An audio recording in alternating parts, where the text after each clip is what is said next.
वो ये है बेटा। हालांकि लेफ्ट वाला तो हम ऐसे ही खाम खा लिखते रहते हैं, आज तक पेपर में 100% राइट वाला है। लेफ्ट वाला लिखते क्यों है मैम? क्योंकि बच्चे इन दोनों को सिमिलर समझ जाते हैं, इसलिए ये बताना पड़ता है कि ये वाला जो ऑफ होता है ये रिलेशन के लिए आता है,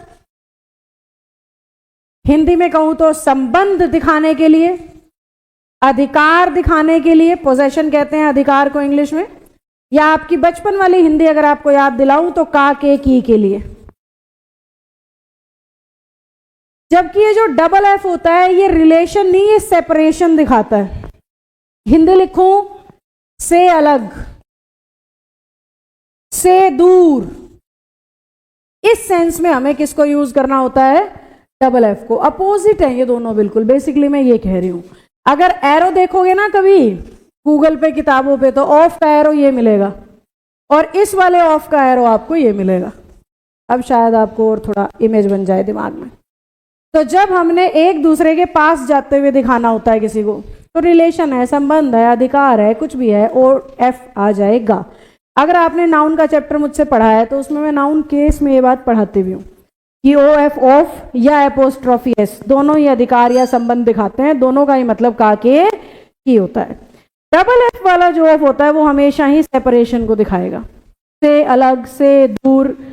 जैसे आप लोगों को नॉर्मली स्टाफ या मेरे या किसी भी टीचर के मुंह से आपने सुना होगा, आज आपकी ये वाली क्लास ऑफ है, कोई भी क्लास, मैथ की, रीजनिंग की, इंग्लिश, व्हाटसोएवर इट इज, क्या लिखेंगे आज ये वाली क्लास? क्या बोलेंगे आपको? मैथ की क्लास आज ऑफ है, राहुल सर आज ऑफ पे हैं। सुना है ये शब्द?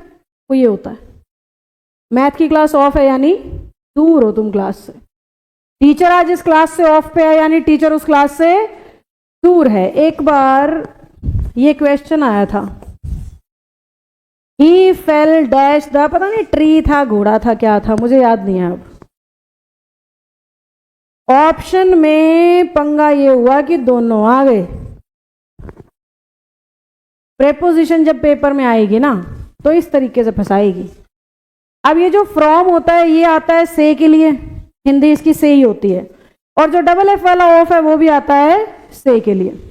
दोनों की हिंदी मीनिंग बिल्कुल सेम है, पर यहां पे वो फेल को यूज कर रहा है, गिरना, और फेल फ्रॉम कोई फ्रेज नहीं होता।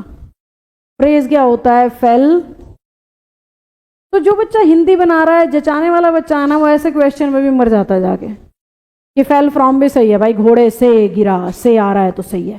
फेल फ्रॉम फ्रेजल सेंस में यूज ही नहीं होता, फ्रेज बनाया है कहीं से गिरने पड़ने के लिए, वो क्या है? Fell off. तो एग्जामिनर ने कंसीडर किया था वो डबल एफ ऑफ को, और जो बच्चों ने फ्रेजेस या प्रेपोजिशन नहीं समझा है उनके लिए फ्रॉम भी बिल्कुल सही है, क्योंकि हम हिंदी बना के कर रहे हैं। तो प्रेपोजिशन के ये कारण हैं कि बच्चे को कॉन्फिडेंस नहीं आता, मुझे आ गया कि नहीं आया। मैंने टॉपिक के शुरू में ही बताया होगा तुम्हें जरूर। तो ये इस मोटिवेशन के साथ तैयार रहना कि भाई एक दिन तो आएगा, आज रोज थोड़ा थोड़ा इनपुट डालूंगा। तो फेल ऑफ यहां लगाने का कारण क्या है? क्योंकि वो पेड़ से गिरता हुआ दिखा रहा है उसको।